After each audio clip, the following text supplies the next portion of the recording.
Hello साथीहरू, यो चाहिँ मेरो दसैँको ब्लग हो। आज टिकाको दिनको म चाहिँ टिको लाउनको लागि रेडी भएको छु। अनि यहाँ चाहिँ पिताले राजाको टिको उठाउनु हुँदैछ हामीलाई टिको लगाइदिनको लागि यता। अनि यहाँ टिको रेडी गर्नु हुँदैछ हामीलाई टिको लगाइदिनको लागि पिता र माता भएर।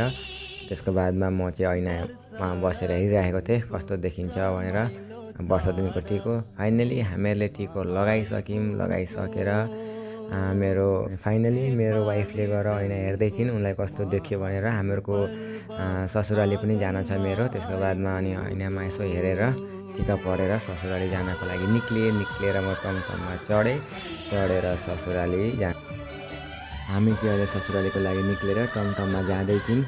ससुराली चाहिँ मेरो मिसामारी गम्मिरी हो, टाढा छ अलिकति, बाटोमा हिलो पानी जाँदैछौँ ससुराली विश्वनाथ। अहिले चाहिँ हामीहरू बसमा चढेर हिँडिसक्यौँ। हामीहरू जाँदैछौँ बसमा चाहिँ अहिले।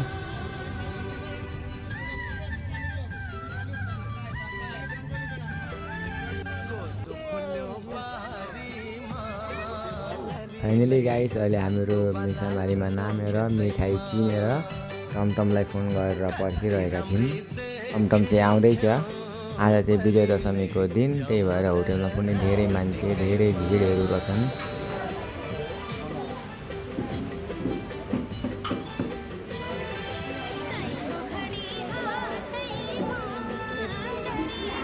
अहिले चाहिँ हामीहरू मिसामारीबाट निस्किसक्यौँ। साँझ पनि परिसक्यो।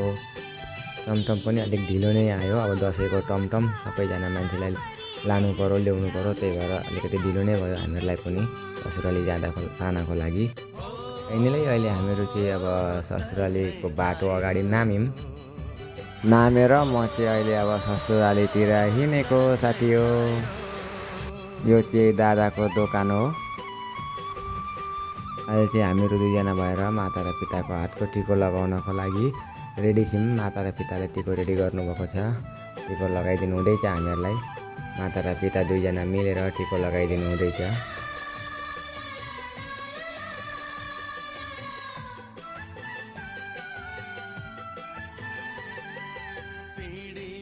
यो चाहिँ सानी बुनु मेरो साली हुन्।